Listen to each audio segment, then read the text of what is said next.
В будущем году в рамках проекта формирования комфортной городской среды в Коми планируется масштабное благоустройство общественных территорий сразу в 7 городах: Сыктывкаре, Усинске, Инте, Воркуте, Печоре, Ухте и Сосногорске. Какие именно объекты будут улучшены, решать предстоит самим жителям путем голосования на федеральном портале 11.городсреда.ру с 26 апреля по 30 мая. В столице региона, к примеру, на выбор представлены сразу 12 территорий. Какие именно, расскажет Евгения Гладкевич. За благоустройство этой уже давно не детской площадки жители дома 48 по улице Димитрова борются долгие годы. С малышами здесь не погуляешь, прогулочных дорожек нет, игровых конструкций тоже. Посидеть на лавочке и расслабиться априори никак. Последние скамейки, говорят местные, исчезли еще в 90-е. Уже давно площадка – место выгула собак и сбора шумной молодежи по вечерам. В 1970 году заезжали в дом, еще в 70 году, был на площадке в конце там около гаражей скамейки, где проводились собрания, все как полагается. Было футбольное поле, как дети играли. Зимой хоккейное поле.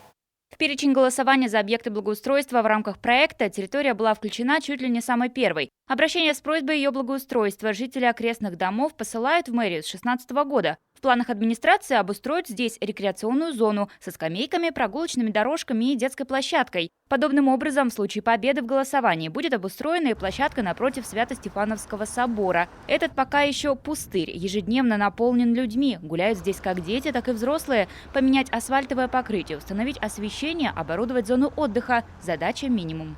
Это, конечно, это без вопросов.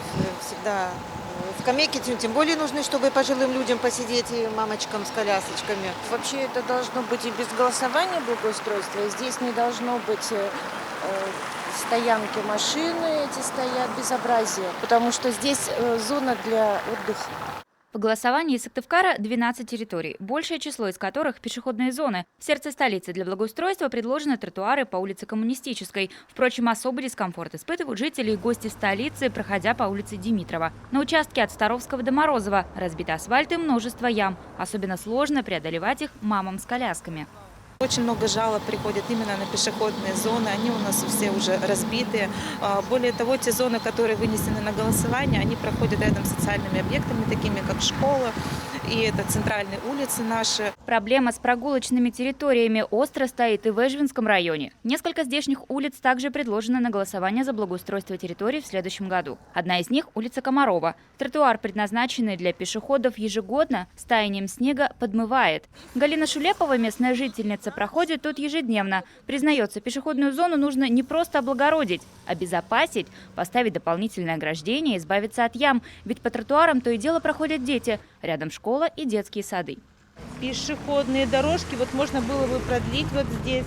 По той стороне постоянно вода стоит на пешеходной дорожке. Надо благоустраивать, конечно. Здесь тем более школа рядышком, сады. Детям нужно ходить, чтобы комфортно было всем.